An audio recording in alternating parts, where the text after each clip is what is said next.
I believe both of you had like you grew up in different parts of the country, right? No, we grew up in the same part of the country, but I think different parts of the same city. Same, different parts of the same parts of the city. Yeah. Gotcha. Best city in the world. Best city in the Johannesburg. world. Don't listen to what the Cape Townians. No, that's slander. Cape Town is a beautiful country. Could you tell us about the differences in the upbringing and the school system where you grew up? I think, okay, let's start with we both were born in Johannesburg. Yeah. But Johannesburg is a city within a province called Gauteng. Okay. Within Gauteng, This was a beer bottle. ASMR. Our producer just needed a beer. Producer needed a beer. Getting the party started. Gauteng is a province, and within Gauteng is another city called Pretoria. Yeah. And Pretoria Famous, is a very white part of the area. It's where most of the embassies are. I hated that place. But anyway. Yeah, thank you. So this is a segue Anyway. to that. Yeah. Okay. So when I say I was born, so I was raised in Johannesburg, which is for the most part a very big melting pot because Johannesburg was the city of gold. So it was where all the business was taking place. So there's a very big mix of different cultures and it's very diverse. Yeah. And so obviously that is completely different to Pretoria where Sinead was in a mostly white Yeah, like area. it was really, I think, it was really, jarring. yeah, coming from Johannesburg and then going to Pretoria was just like, it was, so I grew Literally black and white. literally right. I think because like basically when I was in Johannesburg growing up, my first school that I went to, there was basically my mom called my dad up and she's like, listen, there's some racism going on in the school. What are we going to do? My dad was like, we're going to take her to a Jewish Christian school. Oh. And that's where I went to. I went to a Jewish Christian school. So it was like Jewish and Christian. So we would celebrate Jewish holidays and then we would celebrate Christian holidays. That's so cool. I That's love a that. fun I just want year. to celebrate every day, all the holidays. So I got more Like, why holidays. not? I love that. So We should have that everywhere. Like all the holidays. let's Never celebrate work. that all. Never work. I think what's interesting about South Africa is that like it's a perfect example of the diversity of Yes. South Africa. There's a comedian who says South Africa is one of the only countries where on Easter you can go into a supermarket and buy a hot cross bun and at the back of it says halal. And it's like, because, you know, my dad was also recruiting a lot of Jewish people into the movement as well. Yeah. So he was like, this is where you're going to get your education. And my older sister was already going to that school and two of my other brothers were also going to that school. So, I was there. And, I would say, like, in regards to the education system, like, I think, like, maybe if I stayed in Johannesburg, maybe it would have been a little bit different. But like we all learn about apartheid, but I think, you know, in Pretoria, also it depends on what you take after grade 9 as well, right? So everybody learns history until grade 9, grade 10.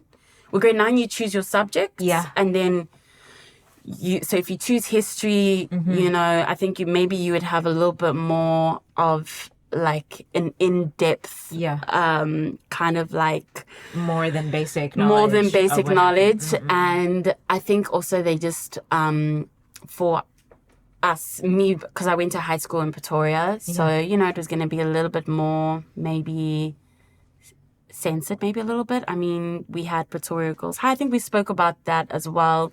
We had Pretoria Girls. We had that hair issue with the afros.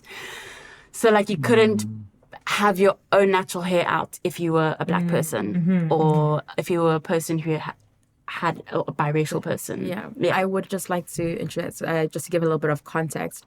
Like I said, when apartheid ended, obviously you're tasked with a big task of reuniting an entire nation that has been segregated for a very long time. And so one of the first steps was obviously to make sure that schools are now accepting black kids or people of color that were Mixing them. Yeah, mixing them up. But obviously most of the good schools were predominantly white, Mm-hmm. and a lot of them didn't want to accept black kids as well, or Even people of after color. apartheid Even ended. after. Yeah. Also, like a lot of private schools, like the private school, like the school that I went to I went to both government and private schools because I moved around a lot, so I went to different schools. I went to private school though. But it's like no. at like the private school that I went to in Pretoria was, it was majority white. Yeah. So it's like the oftentimes the school rules didn't really adhere to us, like didn't. Yeah. So if you had an afro, you had to cut it. Like I think in my school it was like 7 inches or something like that. There's a number. Yeah, they were like, if Okay. it's 7 inches, you gotta cut it off. You gotta braid it, or you gotta relax it. And when my mom heard about this, Can I just say, relaxing is chemically straightening your hair. yeah, Right. chemically straightening your hair. So relaxing. So like you're forced to basically have your hair straight, basically, and not embrace your hair if you want to embrace your hair. And yeah, basically, so that's the kind of environment, basically. My mom had to call the school up and be like, if you say anything about my child's hair, I'm coming for you. Okay. Toe to toe. Thank you, Mama San. Thank you, Mama. I'm coming for you. So yeah, like Pretoria particularly, I felt there was definitely more racism there. So yeah, I think like maybe in terms of education, maybe, and I'm saying this as my own personal opinion, like personally, maybe they censored things a little bit. Or made it more palatable to white people. Yeah, maybe made it more palatable because I think, but also like making it more palatable for 14-year-olds and 15-year-olds as well. But I think growing up, now that I'm older, I've, learned a lot, and just reading the TRC statements. TRC is the Truth and Reconciliation Act, which was done after apartheid. So there were these trials that were held where if you had committed crimes during apartheid as a white person, you could get amnesty from the government. So if you admitted your crime, the government would forgive you, basically. We're not a fan of that. That Yeah. was and it was like, But it was also a compromise. yeah, because absolutely. let me tell you, black people were angry, rightfully Yeah. so, Yeah. right? People were ready to fight. People were ready to fight, as they, they have every right. I feel like they have every As right. they should. As they should, right? They're angry as they should be. That's why Yeah. after apartheid, everybody was like, oh my gosh, what's going to happen with South Africa? Mandela, this terrorist is now, but, I think like, yeah, so if you read that, you can still read them, the TRC. And it's just like some of the stuff was just really, really brutal, like really intense. So Oh my God. As in what the white people did. of what they were doing, what the secret police were doing. And yeah, like I think realizing that and then being a born free, I was like, oh my God, like Baby. The math is mathing. the math is mathing, but then also feeling like guilt as a born free because like I didn't experience those things. But this is what half of my family members Right. were going through. But then my mom's side didn't experience that at all. That's true. So there was a lot of guilt of like, and anger as well. Because like, how come there wasn't justice? Yeah. Like, how come? That's not fair. So I think there was a lot of that for me personally as a born free that I felt. I cannot speak for the whole of South Africa, but that is how I felt, When Winnie Mandela was ready to, raise, like, let's go. I was like, yeah, but like I think, there was a lot of guilt. I think as a born free, and just I think so. I think when you're born free, so you were raised so the tag phrase was the whole Rainbow Nation. Rainbow We're the Nation, Rainbow Kumbaya. Nation. Kumbaya. Also, we did not go through a civil war for a country that was liberated within Africa, which is very rare. And everybody praises us for that, but they forget how many Black people had to die in that process because there were a lot of massacres up to that part. And so a lot of, like, especially our history books kind of glaze over those bits. And so when we're growing up, I think South Africa, that transition phase was a very good, they did their best for what they were given. So when she was talking about the trials, that was part of the negotiations with the apartheid government when they said they would end apartheid and hand over. Well, I think they knew that once they allowed Black people to legally vote in 1994, they would have a Black president because it will be Black majority. It will be a majority rule.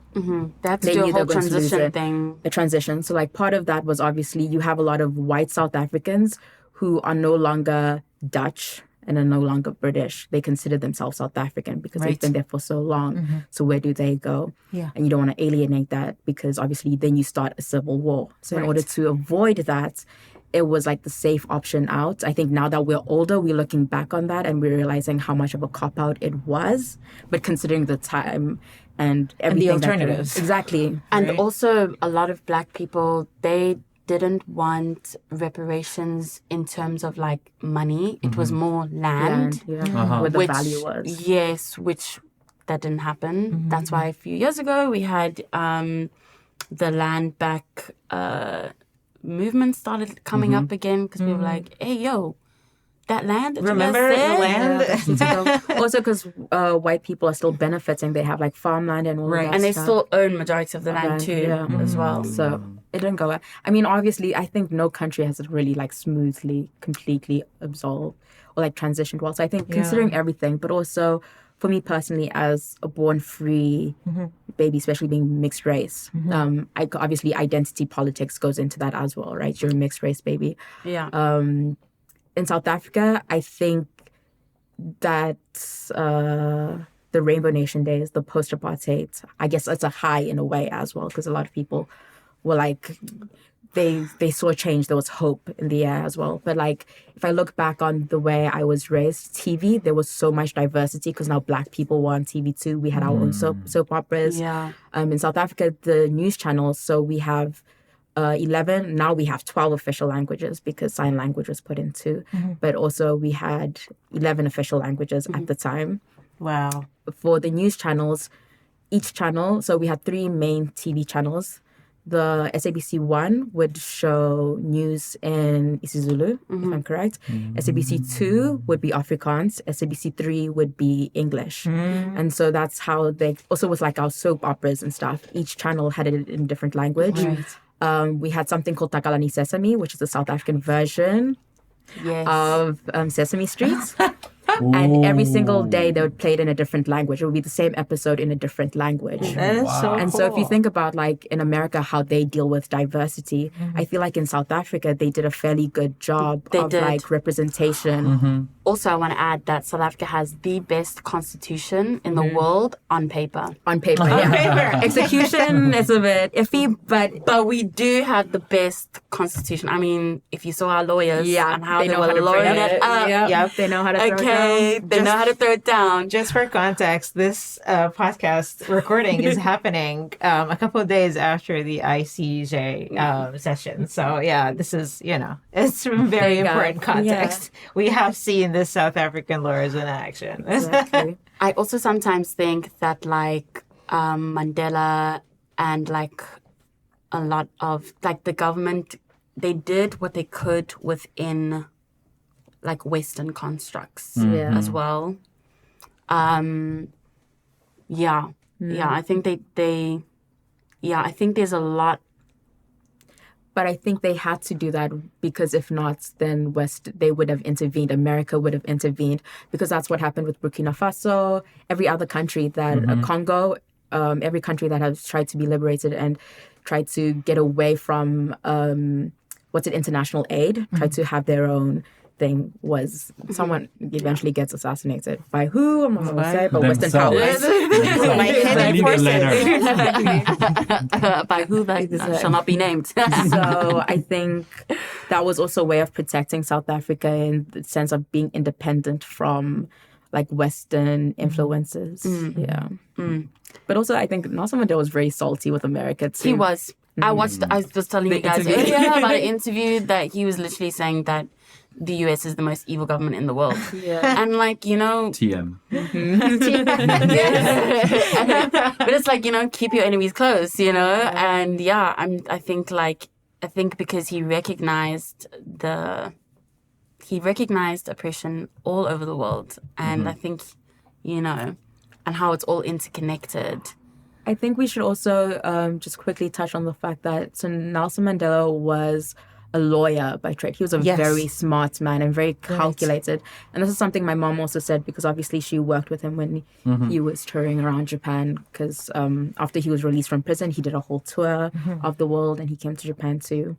And the one thing she said was, I think also because he was in prison for 27 years, like he would wake up at the same time every morning, make his bed in a very specific, neat way, like that whole prison mentality for one. But also everything was calculated because he knew what he should say, what he shouldn't say. Learned Afrikaans, exactly. But also so when he was in Japan, he knew how to like fluff up Japanese people. And he'd be like, yeah, I'm free. And he's like, but give me your money. Like, he could know how to hustle people. And like, it takes a lot of charisma and a lot of like, you know, you have Dare I say, it's that Xhosa coming in. There you go. But yeah, that baba boom. And so I think everything he did do was calculated. He did understand, like even just wearing the keffiyeh was already a statement in itself. Right?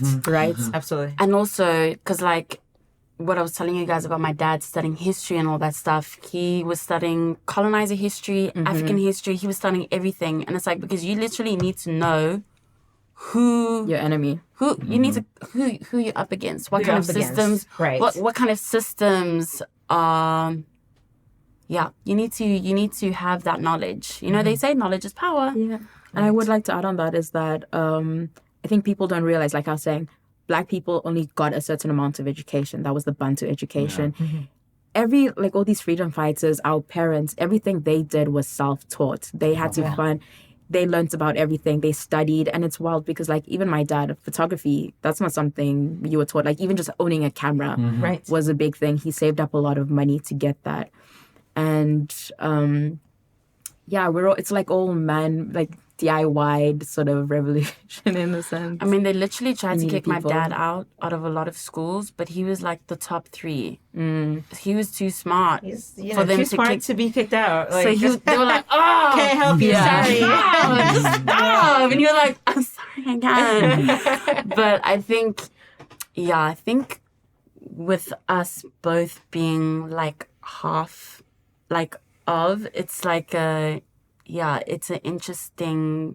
And I think one of the things that I think with us is, so we met at a pro-Palestine protest in Japan, and we have very similar stories. Obviously, our parents, how they met and everything. But what is surprising is we're both raised in different environments, and so the way we think is very similar. But it's been very eye-opening for me, at least personally, because I did grow up, I think, fairly privileged in the sense that I grew up in Johannesburg. I grew up around, obviously my mom's Japanese, dad South African.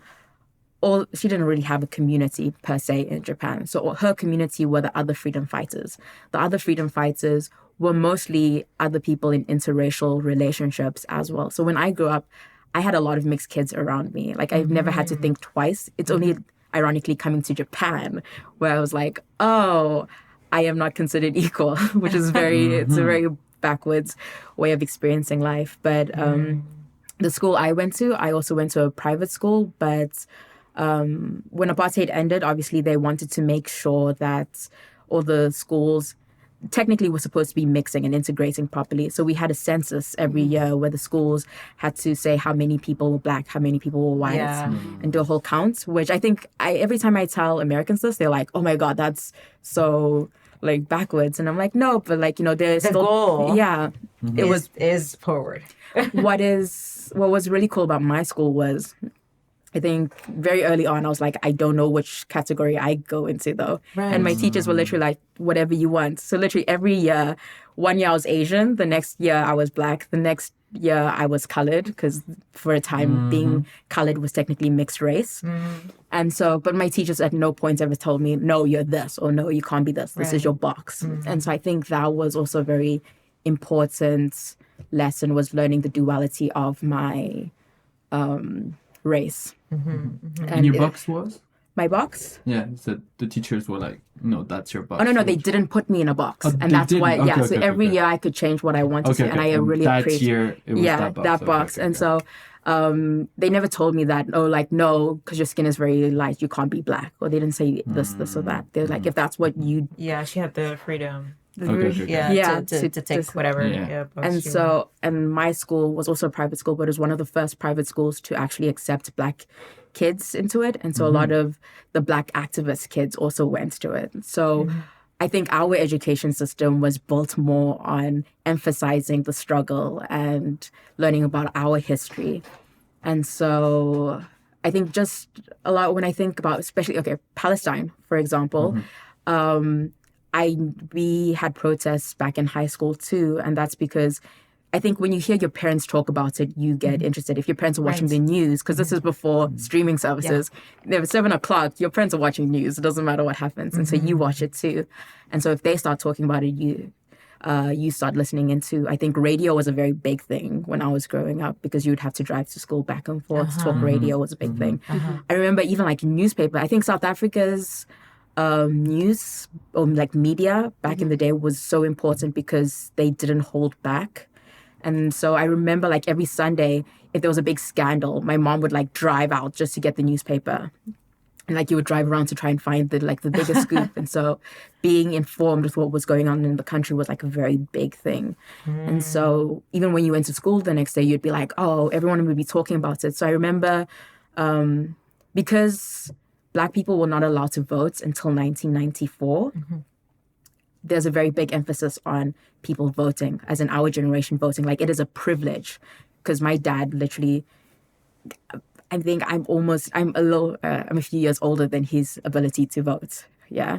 And so when we were about to turn 18, I remember like we had Facebook groups where we were like all discussing all the political parties, which is the best choice to make. And there was a whole conversation, so staying intact. So like I was saying with Palestine as well, we had marches, boycotting certain things because our parents talked about it. So we talked about it. And I think also our school encouraged that sort of thinking as well. You had your hair situation. We did not have any I think the only time we had a hair situation was the boys wanted to have their hair long too, if the girls could, and they thought that was unfair. And so they protested by coming to school in skirts, because they were like, love that. I love that. Cool. I come love to that so protest if much. anything. And so if you're saying equality, the boys want equality too. And so they would come with their little clips in their hair as well, accessorized. They overdid it, obviously. I love that though. But it also goes off the backbone of, so having long hair was like, I think it was a lot of the white boys that pushed it, but also boys with dreadlocks, as in the Black kids with dreads, because obviously that can't just remain short the whole time. You grow it out, and it is part of your cultural identity. So it had like layers to it. And I think at first they were like, oh, it's the rules, but they didn't push back with like the way we decided to fight back. And I think when you come from a school that like encourages that kind of movement, it's very important. I will say the problem with that is a lot of people, or the alumni of my school, will say is that it is a double-edged sword, because it gave us rose-tinted glasses. So we assumed this was what South Africa was like. So for a private school, we were Black majority, but we had a lot of white kids, obviously. So our view of white people was like, oh no, we're equal, we're the same. And like they treated us the same, we treated them the same. It was all kumbaya. And then... But that was your environment. It was like a little bubble, a little echo chamber. Yeah. And then everybody goes to university and they're like, no, we are definitely not equal. Like South Africa is still very much like those systems are still in place. And, like no one wants to talk about it. I feel like talking about this, I'm constantly reminded that first off, all of this is 30 years ago. It's so recent. And the other thing I realized is that part 2 of the struggle starts after liberation. Rebuilding, The deprogramming, reprogramming, rebuilding. Learning, It is only unlearning. it is the starting point. So, it's not rainbows and butterflies, once the liberation has happened. It is when the real work, no, not the real work, like more work. Part 2 of the work has to we cannot, sleep on it. Like we stay, awake. We stay active. Yeah. I think when we talked, I think a couple of weeks ago, we were talking about the fact that it's not, all rainbows and butterflies. And then we stumbled upon the topic of Orania, I think. Oh yeah. Orania, which I thought it was really interesting. Which is also in the Constitution as well. I feel like, it was South Africa is that type of place we were talking about earlier on, where we have almost all religions. Yeah, we're all diverse. I think also for an African country is what people don't realize, because when we were talking about the history of South Africa, so we said the Dutch settled. The reason why they settled was because they needed to get to Asia, but that trip was very long, and South Africa is right at the tip. And so that became a port. Yeah. Obviously, England, India, they had to go through that way too. And so that's why they also wanted that port. And as everybody a result, wanted everyone wanted a port, Everyone wanted a port. And oranges. So, I think South Africa just, became this big mix. A melting pot. And then being like, you know what? You have the right to live the way that you want to live. And if you want to live in an all-white community, all right, here it is. And I just found out the other day that these, because they have their own currency, they have their own... I think we first have to explain what Oranje is. So Oranje is an all-white, an all-white... autonomous, because they're somewhat autonomous community. And they still go by the apartheid rules. So they still use the apartheid flag. They don't recognize the new South African flag. A bit of history. So they still have a little capsule of time. They're frozen in time. The only way that Black people can go there is if they work in Oranje. And I think I heard the other day that they needed vaccines for COVID. And the government was like, you have to come here. Because you have to get out of your bubble. You have to come. You have to go to Bloemfontein, and you gotta go get them. Because no, vaccine truck coming. You want us to help you? No. But yeah, I think Mandela did go and visit Oranje. Probably, he did. He went and visited. I think so. What we do need to point out is, obviously, you have to come, when we say the concept of Oranje, I do not agree with it at all. But also, I think, the Western world, when I do talk about this with my international friends, it's very quick to be like, oh my God, how can that exist? And a lot of anger and how ridiculous of a concept it is. But when you think about, you have a community of people who identify as white South Africans, right? We could have easily gone the route of being we kick out every single white person. But instead we were if you want to be a part of this country, fair enough. We're not going to force people in and out because that's what you guys did. That was your shtick. Yeah, we're not going to become you. Exactly. Yeah. And that was also a way to avoid a civil war. Was the best route? Looking back, I'm not quite sure. But for the time, it was a compromise. And so they were well, if you're all going to be hyper racist in your own little bubble, leave us out of it, the rest of South Africa. And when you say Oranje, it's not a big city small. Or anything. It's I looked it up in the map. It's a little tiny, small. It's really small. a little hickey. But also... And I saw the flag. Yeah, I was shocked. It's also an ugly flag. It's so ugly. It's literally you photoshopped all the flags together, all the colonizers together. AI generate all the flags together on a flag. Could not afford a graphic designer. Good enough. So I wonder. Yeah, I do not agree with the concept of. I mean, obviously, but for the time, obviously, you have people who are just hyper racist, ready to kill people. Obviously, because they did try to assassinate Mandela, no doubt. to avoid him coming into power and stuff. And so Yeah, someone's always gonna try to do that. yeah, and so that was sort of like the compromise. I do not agree with it, but for the time, like I said, Yeah. it is what it is. But also, so like I said, when I talk to international people about this, they come at it with like first, like, oh my God, that is so backwards and thinking. But if you think about it, the KKK still exists in America. Right. No, you still have white supremacy in little Right. pockets. You got the Neo-Nazis, the neo-Nazis and stuff. So it's not skinheads. much different to that. I think the difference is there's a limit to what they can and can't do outside of that Oranje bubble, right? So they're like, if you are going to be, if you want to be, I don't know if it is technically autonomous. You do you? Yeah, don't do it. Yeah. If you want vaccines, go Yeah, ahead. exactly. Just for the But if you, vaccine. but if you want a vaccine, Yeah.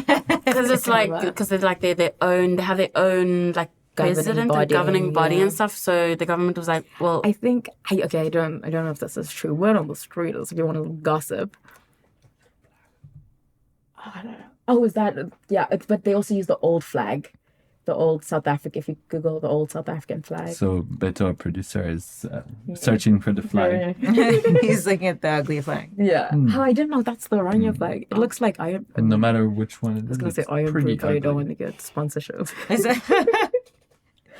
Well, it is a Like flag. red, It is red on the left, a blue flag. on the right. Orange for the Dutch, was it? 'cause Okay, Dutch. of course. Yeah. Oh yeah. Okay, blue on the left, orange A little on white the right, kid. and then little white kid Yeah, trying off to Little white center. kid. suns out, guns out. Getting vaccinated. Biceps out.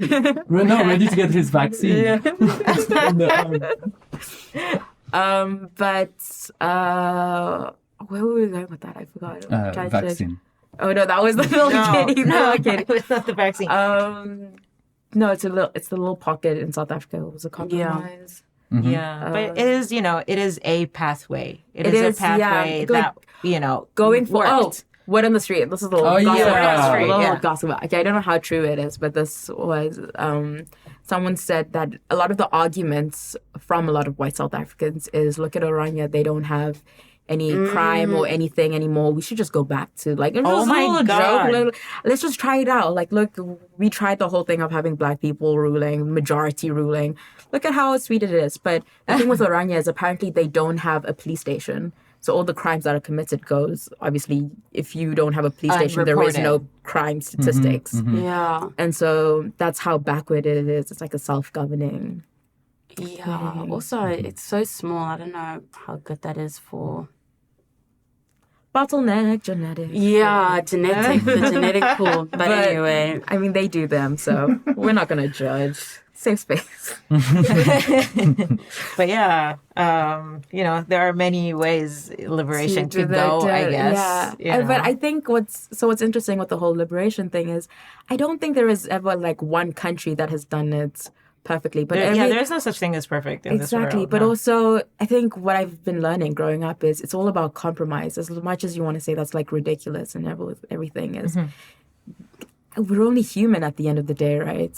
And so it's kind of like, how do you find the middle ground of everything? I mean, if I was president at the time, looking back, I'm like, I don't know.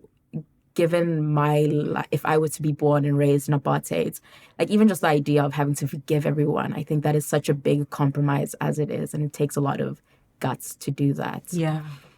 Obviously, it wasn't perfect. We are perfect examples of that, what we've been through, where South Africa is at the moment. But like I said about South Africa is, I think we have a strong will to fight, and we have a strong will to change things. And like even I think this comes from our parents. Like I said, they all self-taught themselves everything. And now we're at this generation where I think our schooling system did the best it could with the history that it gave us. Yeah. I do think it is lacking. But I think the beautiful thing is we live in a world of the internet. You can learn about so much. Yeah. I know most of the things I learned was like partly through my parents, but also partly through the internet, especially during COVID times. It was just learning about your history, going through back, and things are like getting archived now, especially with social media. You have a lot of, I've been able to find a lot of Black historians, Black South African historians, which I think is very rare as well. And I think they're finding ways to use social media in the way of telling our stories, because African culture has always been like a verbal way of telling stories. Nothing was really documented. yeah. I mean, I learned a lot of my stuff. Since I was like young, I would always ask questions. And like my mom would allow me to ask those questions. And like, even if it was in a room full of adults, like her friends or whatever, if I didn't agree with something, I would say it. I would With your chest. With my chest. And like, I think having conversations, talking about things that are difficult, even if, you know, if it's talking about my own identity and how I'm in South Africa, and how, you know, like even my sister and I were talking about how, you know, if I was born in apartheid, what it would have been like for me, like, you know, would have probably been with my dad's side or my mom. And I spoke to my mom and she was like, yeah, I would have taken you out of the country. Just like there's so much that we like learn as we go, but I think you also need to be willing to learn. Yeah. Because I think there's a lot of people in South Africa that would like to actually believe the Kumbaya story. Especially, I think like if you are especially on the side of the oppressor, you to save fault for your guilt, like for your own sake, for the guilt that you have, you want to believe that this is Kumbaya, blah, blah, blah, blah, blah. Or your hands were clean, like you didn't have... Because the irony is, so being raised in Johannesburg, obviously, like I said, you know a lot of people. I think everyone kind of has a basic idea. It's obviously not perfect. I'm not saying it's perfect by any chance. And I did grow up in this little bubble, if you will. But you have people from different backgrounds. And so your concept of, like, you're not as biased as other places. Ironically, it was coming to Japan and meeting white South Africans who have immigrated or, like, you know, Left. you know, like finding a better life outside of South Africa because it's gotten a bit too risque. We don't like it Yeah, anymore. the blacks. They don't again. Yeah. So coming to Japan, like living in Japan and finally interacting with those white South Africans has been like a wild trip because I always assumed I understood racism because I come from South Africa. And then I've met like white South Africans who, like one girl, so I think I was just talking about white people in South Africa because we're very candid about our problems, our history and everything.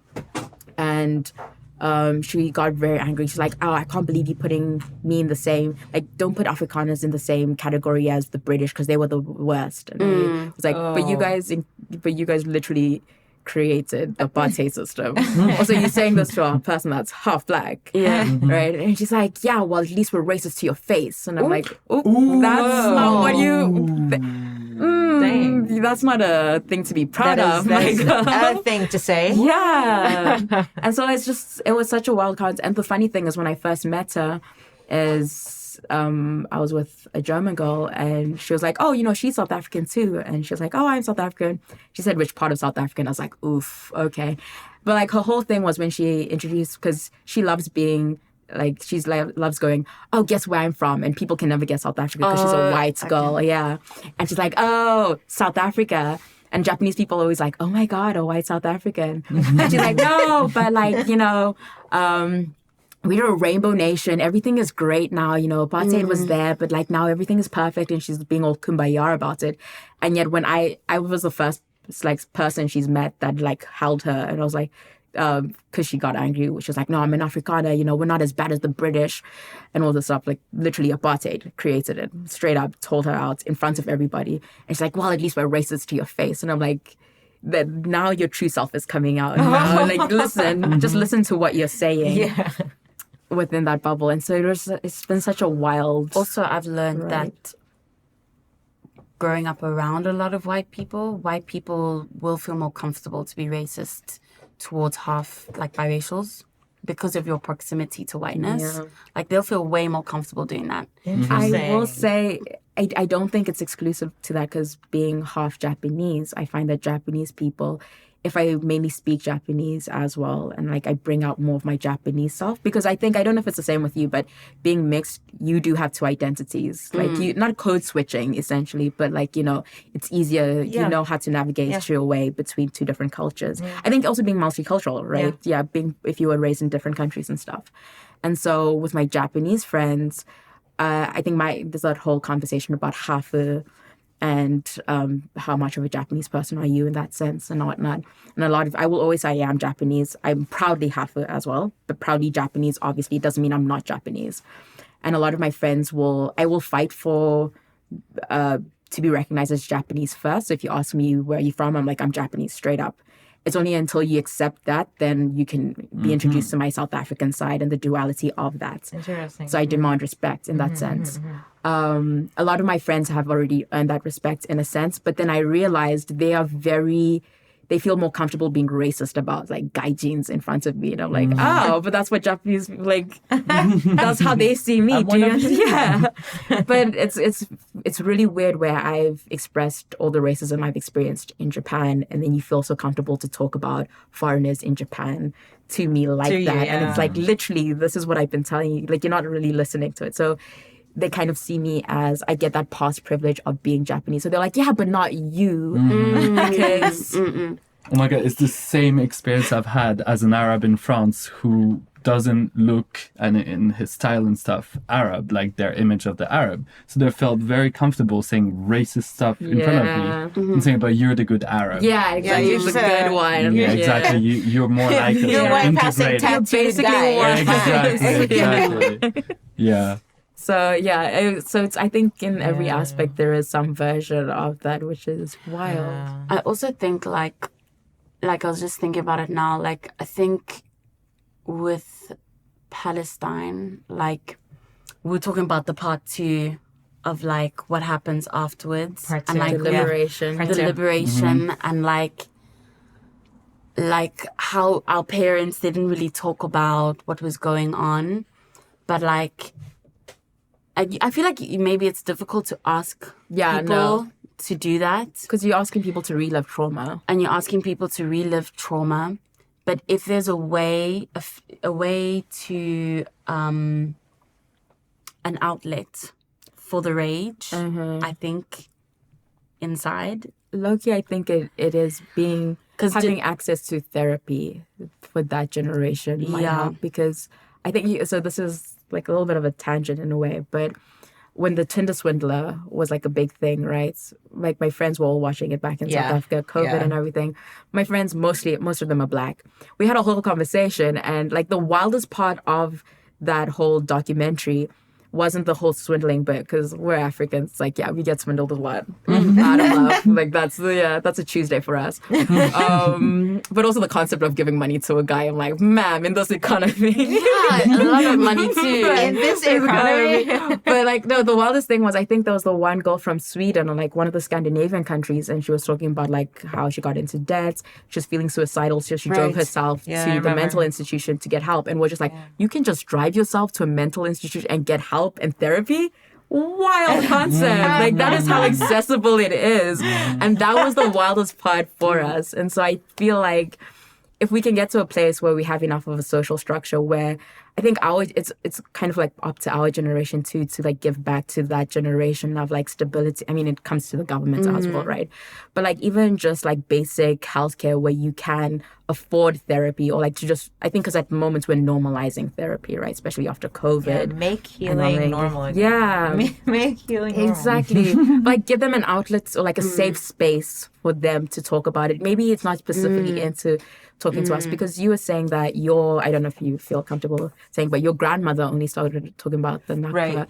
Yeah, at a very old age. And yeah. I feel like, I never, to me, it was a story, but to her, it was trauma. Yeah. Right. And like, going into the conversation, bit by bit, I was like, okay, this is not the kind of conversation we could just, joke about and talk. Even though she did make a couple of jokes when she was telling it.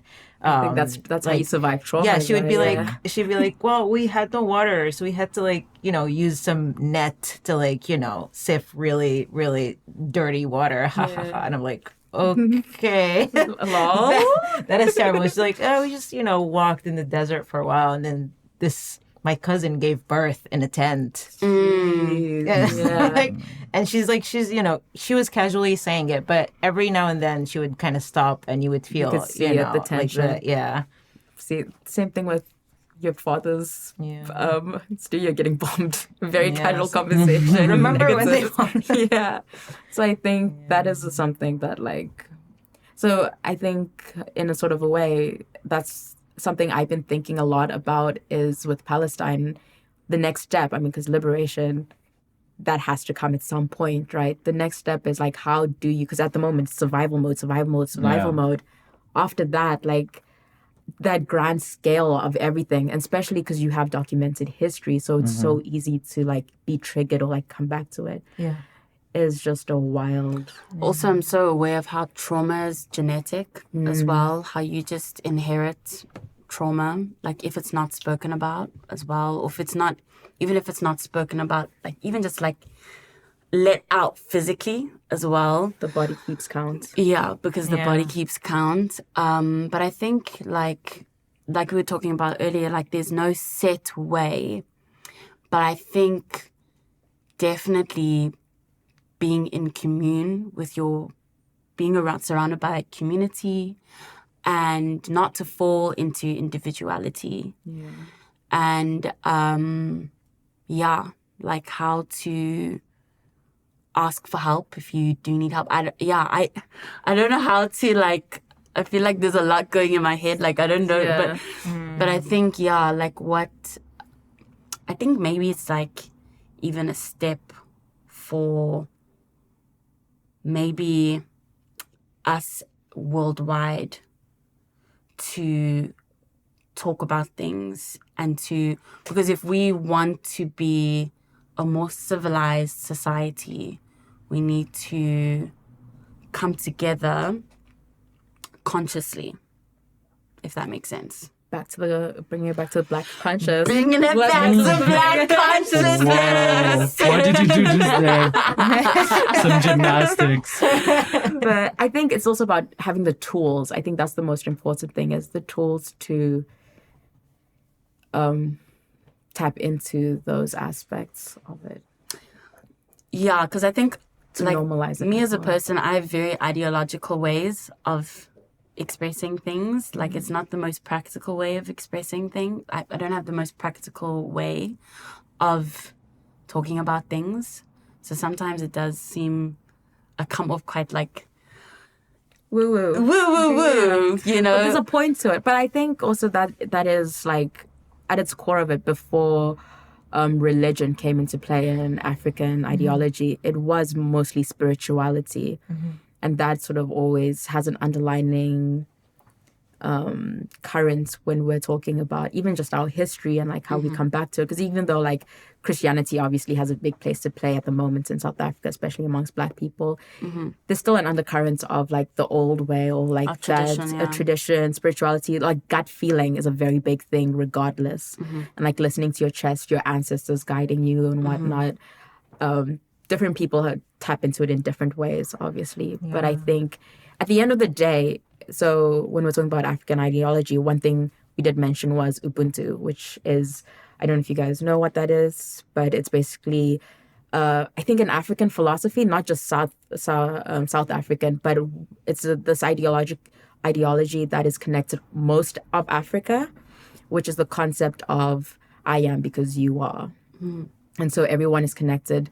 And so your struggle is my struggle. And I think South Africa's constitution, in a way, kind of has that underlying current, which is why Palestine's struggle is our struggle. Like Mandela said, we are not free until Palestine is free.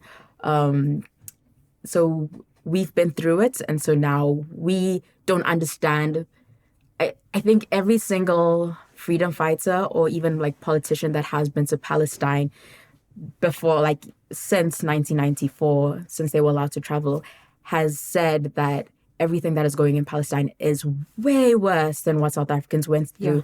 And that concept of like, we've thought that like what we went through was the hellhole, to see it happening even worse. And I talked about it is our responsibility because, you know, we've been through, we have a fraction of it and we've experienced it in some sense. It is so much worse. And so we owe that much to pass on. Or seeing it on our phones. I mean, just watching the hearing on Thursday and South Africa bringing up footage from TikTok. I mean, Huh?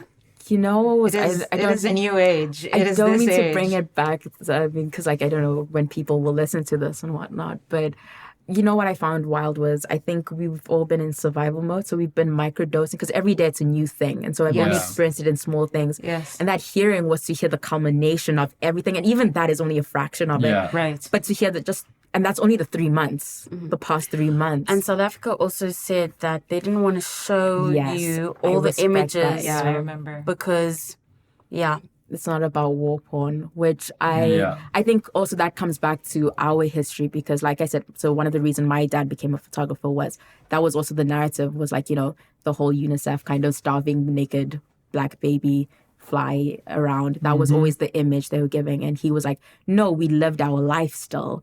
Like we were still in poverty, sure, and everything, but we still felt joy. We felt everything. We still struggled, but we struggled together. I think this is like Trevor Noah have something where he says, you don't know, like when everyone around you is poor, or when everyone else is in poverty, you don't realize you're in poverty because that is like your normal life. That is your everyday life or something to that extent. Don't quote me on that, people. Word on the street. Yeah, word on the street is. And so I think that the humanity of it, I think because a lot of South Africans, in my experience, or like the people I follow that are South Africans, we also didn't really show a lot of the graphic footage. And that was because just the concept of, let's say, an open air prison is already such a fucked up concept. And that is enough to tell you that this is something we should be fighting for. Right.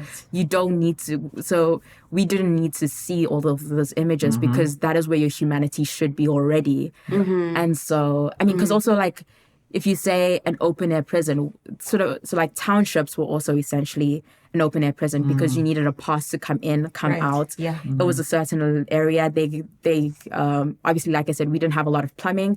There was almost no water. Like everyone shared a communal tap and stuff.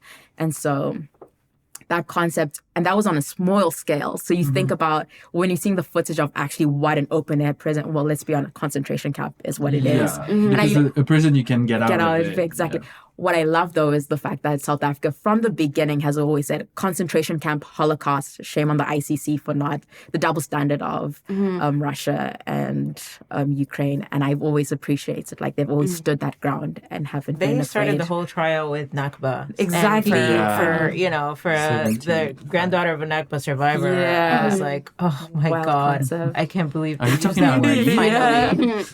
It is a feeling that's hard to describe. No, and specifically the ongoing. Ongoing. Every word that they chose.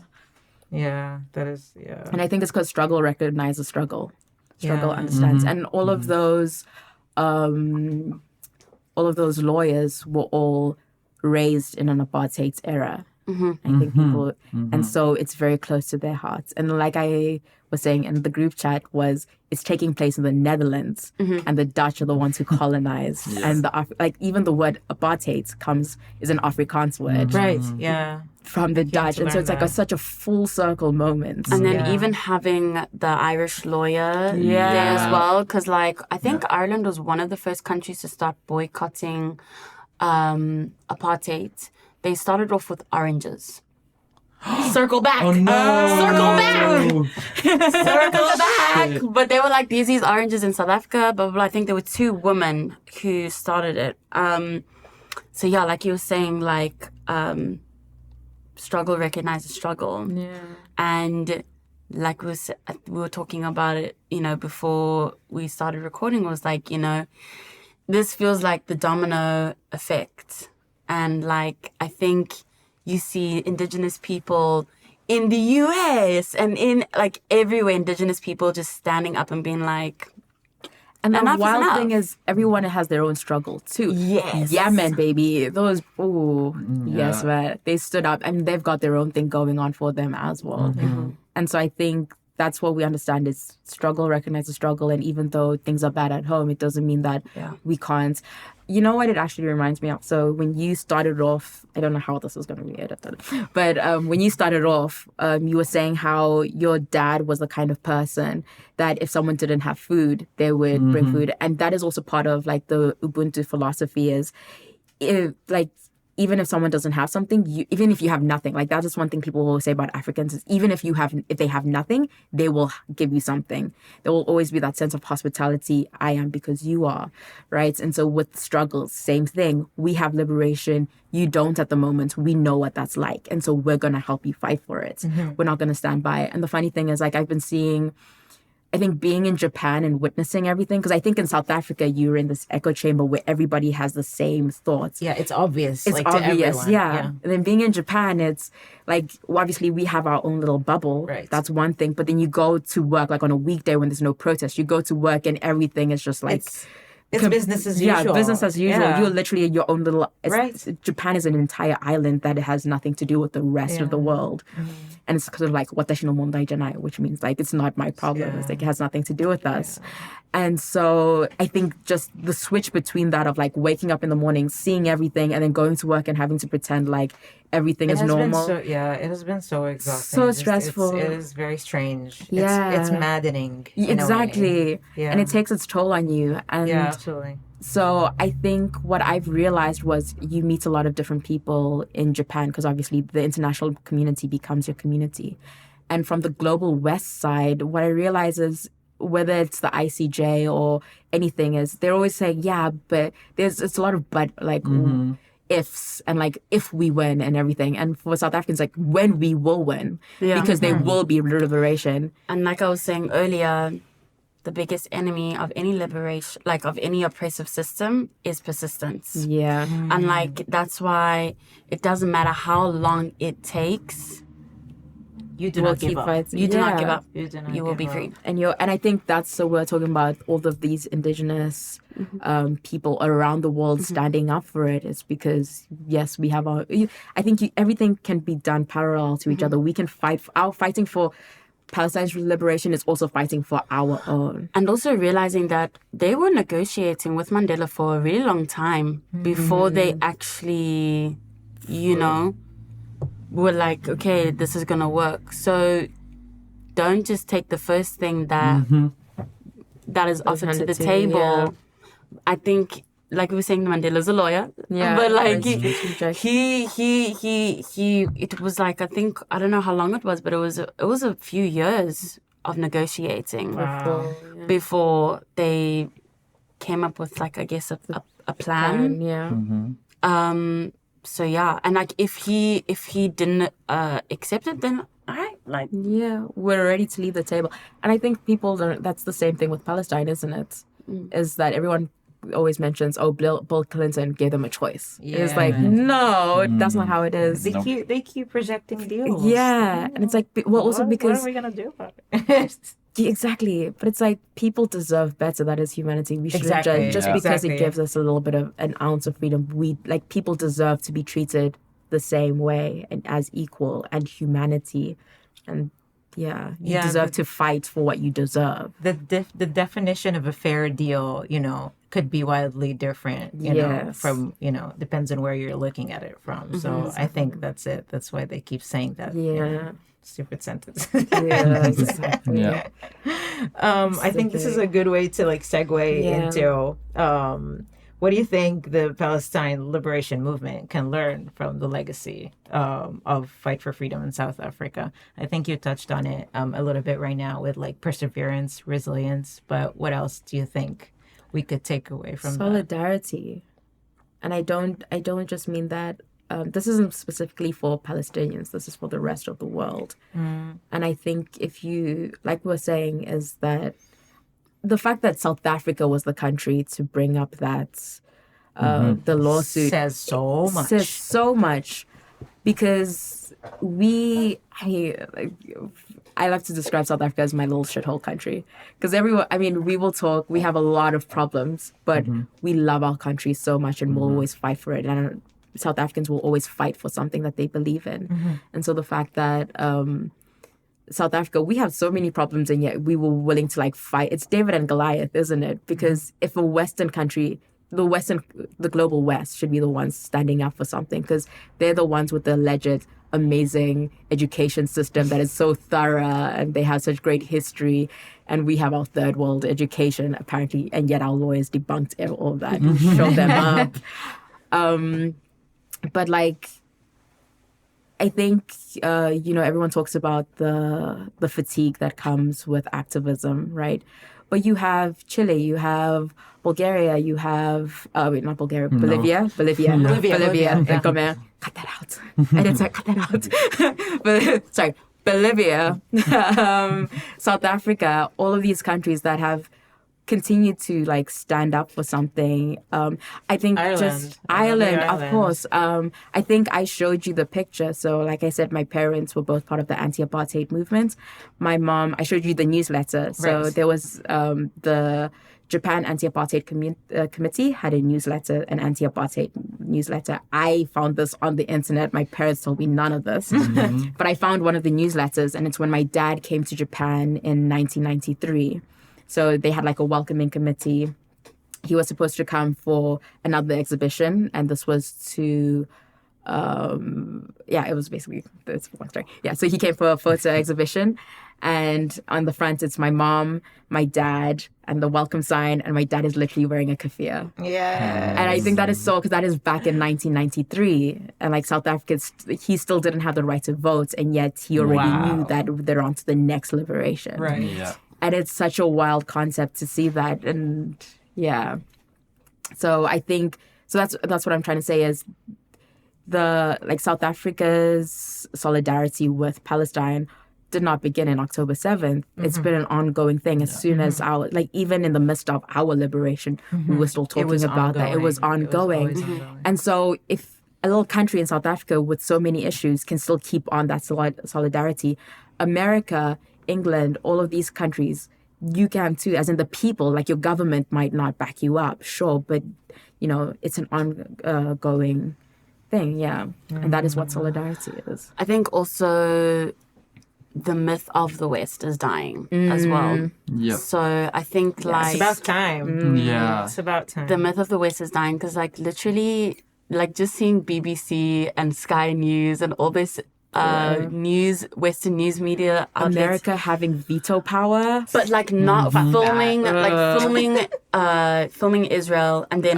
not showing. filming, not showing something. Oh my God. I could not. But like y'all are becoming so lazy. Like you're not even hiding it anymore. Yeah. And I think everything is like, I feel like there's just been a huge shift of like, It's like the disillusionment is just And intense. granted, I've been having conversations like this for a long time, but I think it's now. Africans in general have been. I think it's now. American shit. Yeah. I think it's now becoming. Yeah, I think it's on a global scale. Yeah, and we're all on the same page.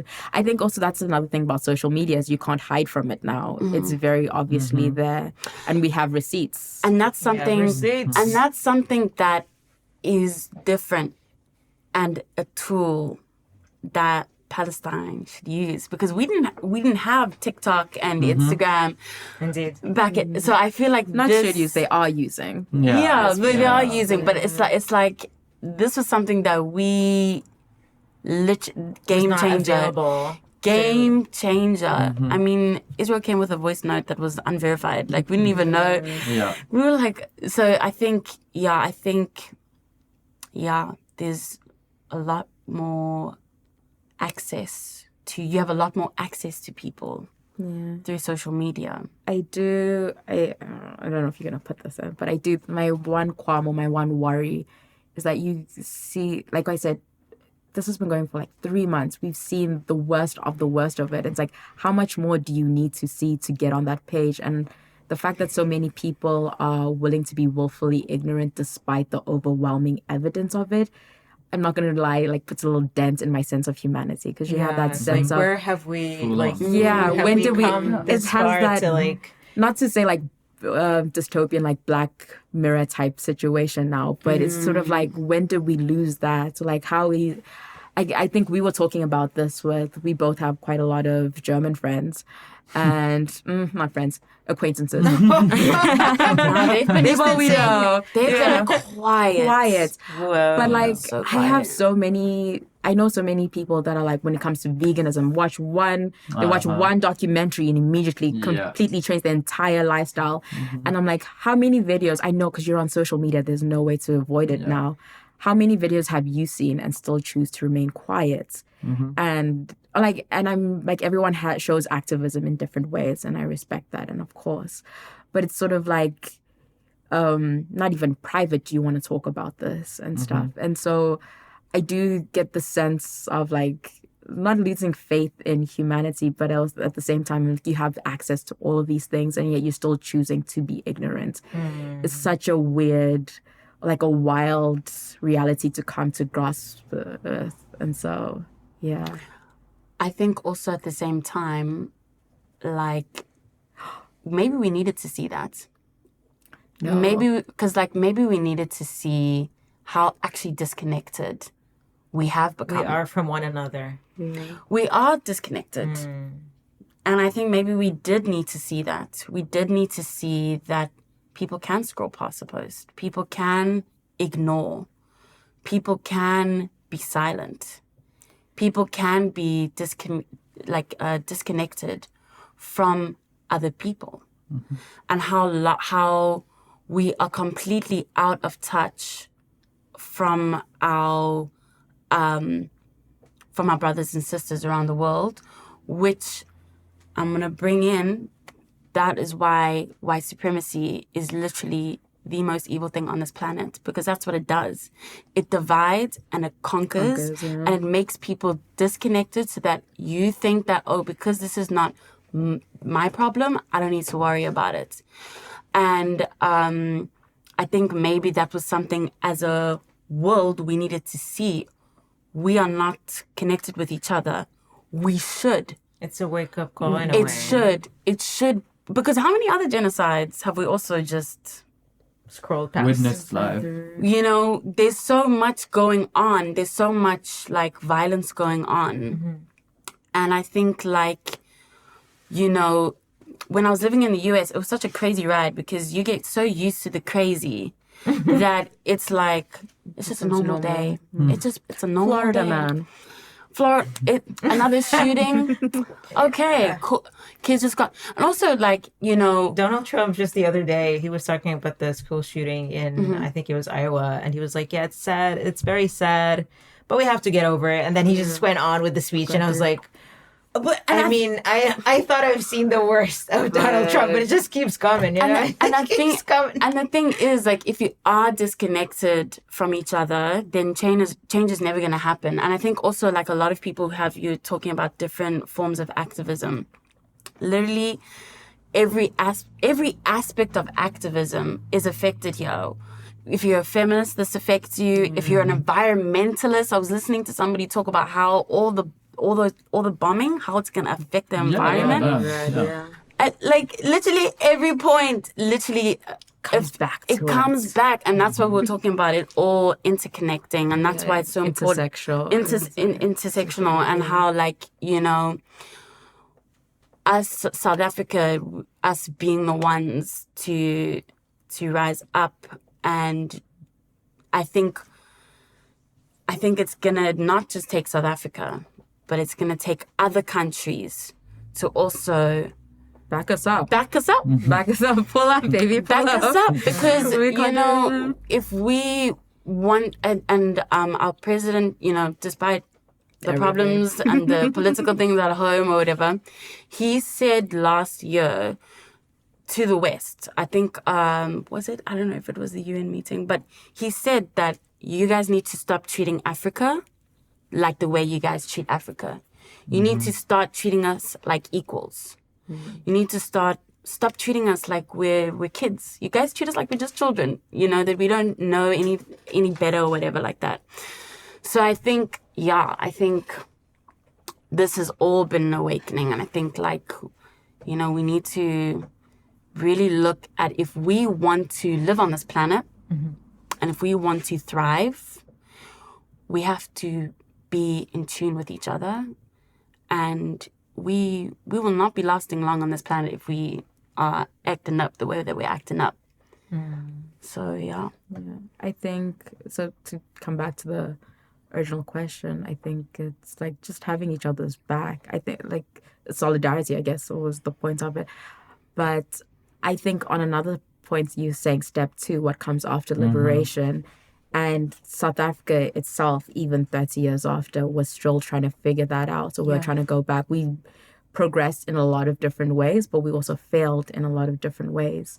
And so I think with Palestine as well, we're fighting for liberation. Obviously, that's great, but we also need to have in the back of our mind what comes after this, because you have so many people who have lost limbs. You have so many people that are suffering from trauma. How many hospitals are still standing now?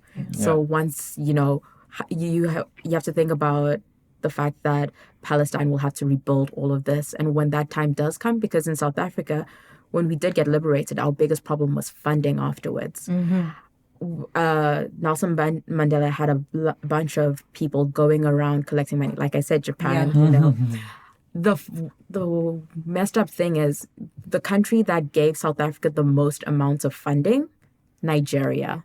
Not America, not Japan, not any other first world country, but it was a fellow African country. And so it's such a wild concept. And then I think one of Nelson Mandela's criticisms was that America expects their enemies to be our enemies, but those enemies, specifically Cuba in this context. I remember hearing that in an interview of his before. Exactly. Yeah. But Cuba was the only country that was willing. I mean, we went to America. O.R. Tambo went to America, and Thabo Mbeki, I think. They went to America, asked for funding. They said no. They went to Cuba. Cuba was like, say less, I got you. And then when South Africa started backing Cuba up, they were like, oh, you see, terrorists recognize terrorists. And it's like, well, you weren't willing to back us up. And now you're saying this. So that idea that, I think he even said the audacity of America. And I'm like, ooh, my guy, go through. Nelly M in the house. And so, I think we also have to keep that in the back of our minds, is like when it is liberated, we also still need to build our governments up so that we can pressure them for that funding when that does happen. Because I mean, the bombing, like just looking at how much at Gaza alone. And because you're not just rebuilding physically, but you have to then rebuild emotionally and mentally afterwards. It's just an immense amount of healing. Yeah, that's going to take place. And I think also, like, it's going to take time. And I think,